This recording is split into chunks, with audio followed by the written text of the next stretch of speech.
Assalamualaikum warahmatullahi wabarakatuh. Selamat bertemu kembali di channel Muhamir Lihu.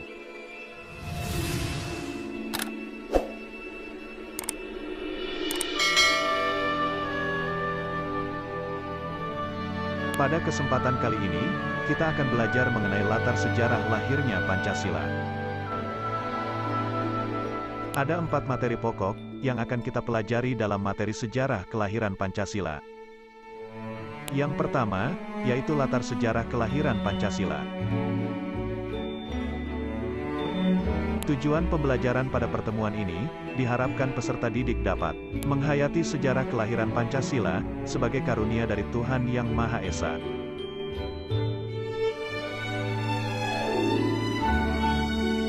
Pada pembelajaran kali ini, kita akan belajar mengenai: pertama, masa sejarah awal.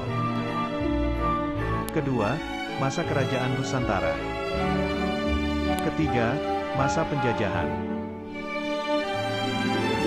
Dan yang keempat, masa kebangkitan nasional. Selama ini, pernahkah kalian melihat burung Garuda? Burung Garuda adalah nama burung yang ada dalam cerita wayang. Burung itu merupakan anak dewa yang menjadi tunggangan raja. Dan burung Garuda juga dijadikan sebagai lambang negara Indonesia.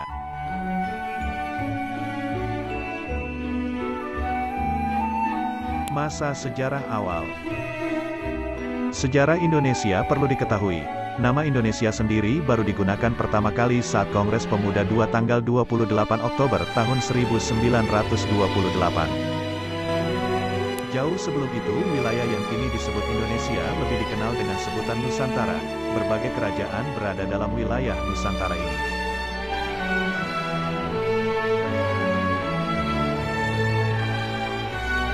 Masa Kerajaan Nusantara. Sejarah Nusantara pada era kerajaan Hindu-Buddha berkembang karena hubungan dagang wilayah Nusantara dengan negara-negara dari luar, seperti India, Tiongkok, dan wilayah Timur Tengah. Agama Hindu masuk ke Indonesia pada periode Tarikh Masehi.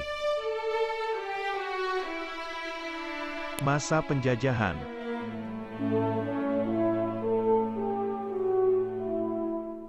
Masa penjajahan Indonesia tidak langsung dimulai ketika orang-orang Belanda pertama kali menginjakan kaki di Nusantara pada akhir abad ke-16.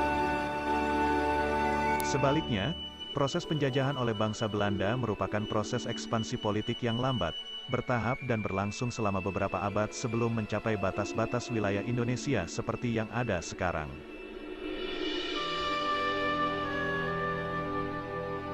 Masa Kebangkitan Nasional.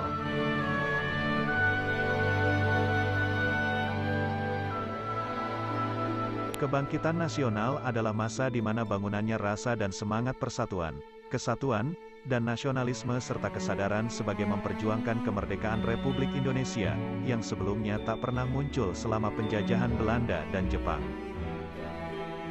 Pada paruh pertama abad ke-20, muncul sejumlah organisasi kepemimpinan yang baru. Melalui kebijakan politik etis, Belanda membantu menciptakan sekelompok orang Indonesia yang terpelajar. Perubahan yang mendalam pada orang-orang Indonesia ini sering disebut sebagai Kebangkitan Nasional Indonesia. Hari Kebangkitan Nasional yang jatuh pada tanggal 20 Mei di tiap tahunnya, sebenarnya merupakan hari lahirnya organisasi Budi Utomo. Demikianlah latar sejarah kelahiran Pancasila. Untuk lebih jelasnya silahkan kalian lihat di video yang selanjutnya.